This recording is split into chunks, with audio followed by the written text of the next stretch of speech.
Good day, friends. You are welcome to the first edition of Maths Class with Juan. Today, I want to teach on the types of numbers. I'm going to classify these numbers in form of a chart. So we are going from up, then down the hierarchy. I'll begin the class by asking you to think of any number. Now you've thought of a number.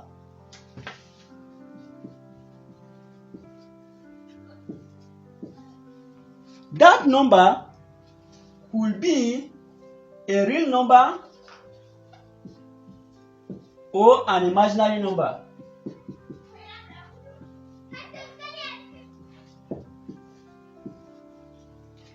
If a number is real, then it is not imaginary. Now let's discuss the imaginary numbers. When we say we cannot find the square root of negative numbers, let's say for example, the square root of -4.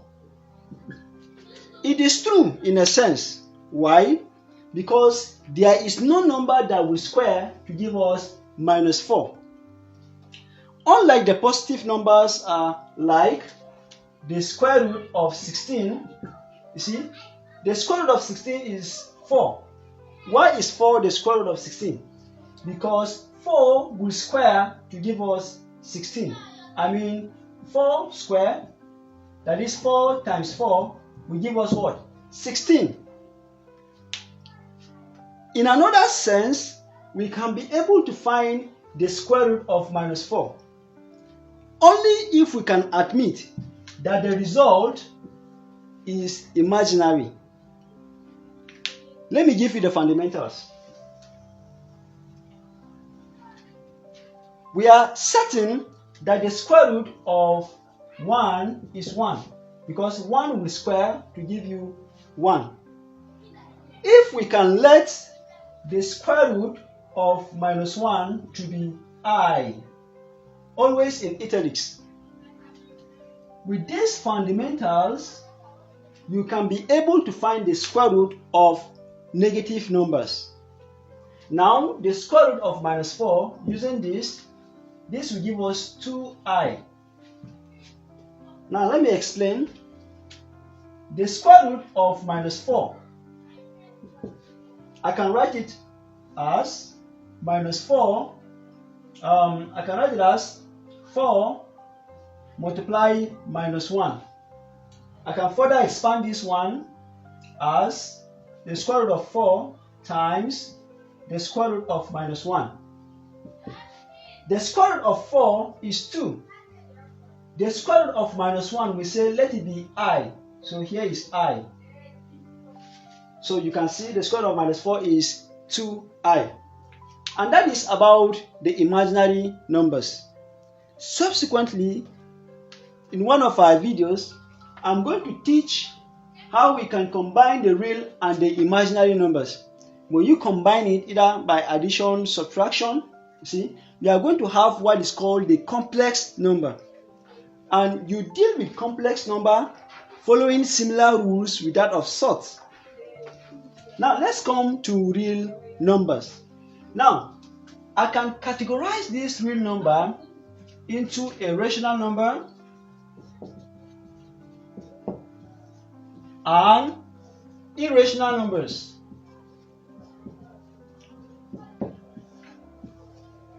Now let's discuss the rational numbers. A rational number is any number that can be expressed as the ratio of two integers. Let's say, for example, if A and B are integers. If A and B are integers.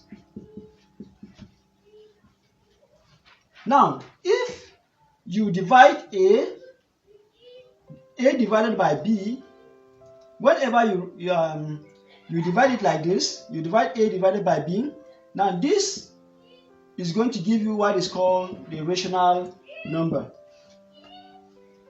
You would like to know what an integer is. Okay? Now I'm going to describe the integers using a number line. Let me draw a simple number line here. Okay? This is 0, Numbers less than 0 here are negative, -1, -2, -3, and this number continues till infinity. This number here are positives, 1, 2, 3. This number also here continues forever. Now, this set of numbers are called the integers. So you can pick any of this number and put it here in the numerator. Pick any number here and put it in the denominator. What it gives is a rational number. But there is an exception. You cannot put 0 in the denominator. When 0 is in the denominator, it is undefined. It breaks the rule. So you need to be very careful about that. Now let's come to irrational numbers. Irrational numbers are numbers that cannot be written as fractions like this or ratio. Okay. Now, irrational numbers are also non-repeating decimals. Now, what do I mean by non-repeating decimals? Let me give you an example of an irrational number. Now you see, this is the behavior. You see, you have a number like 1.43216. This number continues forever. You don't know where it's going to stop.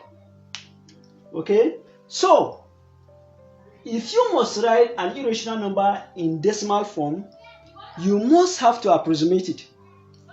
And you know, when you approximate the number, it reduces the authenticity of that particular number. Okay, so to best write an irrational number is better you write it in form of sort. That is why sort is helpful. Sort helps in maintaining or keeping the exact value of irrational numbers. You see, example of sorts like the basic sort, the square root of 2, square root of 3, square root of 5, and all of these are irrational numbers. If you express them in decimal, it's going to give you numbers without pattern, and these numbers continue forever. That is why it's best kept like this. Apart from the square root of perfect squares, you know, perfect squares like let's say the square root of 25, square root of 16, and so on. Right? You see, this one, when you take the square root, it's going to give you a rational number. This will give you 5. This one will give you 4. You see, 5 can be expressed as a ratio.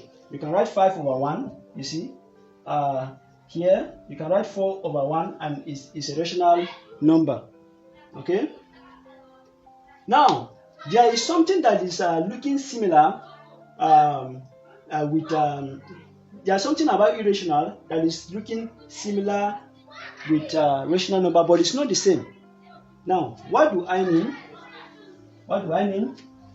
Now, irrational numbers, let me give an example, like 2 over 3. When you express 2 over 3 in decimal, it's going to give you 0.666. This number continues like that forever. Though it continues forever, it is not an irrational number. Why? Because this number has a pattern. If you observe, it is 0.6666 and it continues like that. But irrational number, there is no pattern. The numbers are different, random, and it goes forever. So this is a rational number. Okay. Now, okay, that is it. Irrational numbers, when you divide it, it has a place it's going to stop. You see, example like when you say 3 divided by 2, 3 divided by 2 will give you 1.5. You see, 1.5. It does not continue forever. Even if it continues forever, the number, if you observe it, is going to be patterned. Or even an example like let's say 2.6565. This number continues forever, right? But you see, it has a particular pattern. That is a rational number. Okay. Now, let's discuss more on these rational numbers. I can still categorize these rational numbers into a fraction. A rational number, I can classify it to a fraction, and here whole numbers.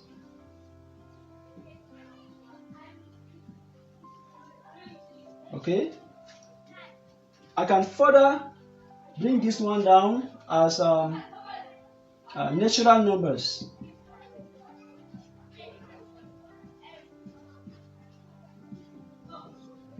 Remember, I said rational. For fraction, when a and b are integers, a divided by b. We know this one. Now, what about whole numbers? Now, whole numbers are numbers from here. Let me use this particular number line. Numbers from 0 then to positives. 0, 1, 2, 3. This set of numbers starting from 0 up here are called the whole numbers. They are rational numbers because all of them, you see, you can write over 1, and it is still the same. Now, what about the natural numbers? For natural numbers, they are counting numbers, right? When you are counting, you don't start from 0. You start from 1, 2, 3, and so on. So these are natural numbers. Thank you so much for watching this video. If you love this video, please follow my page on Facebook and also subscribe to my YouTube channel. Please don't forget to drop a comment, to drop a word in the comment section. Thank you and God bless you.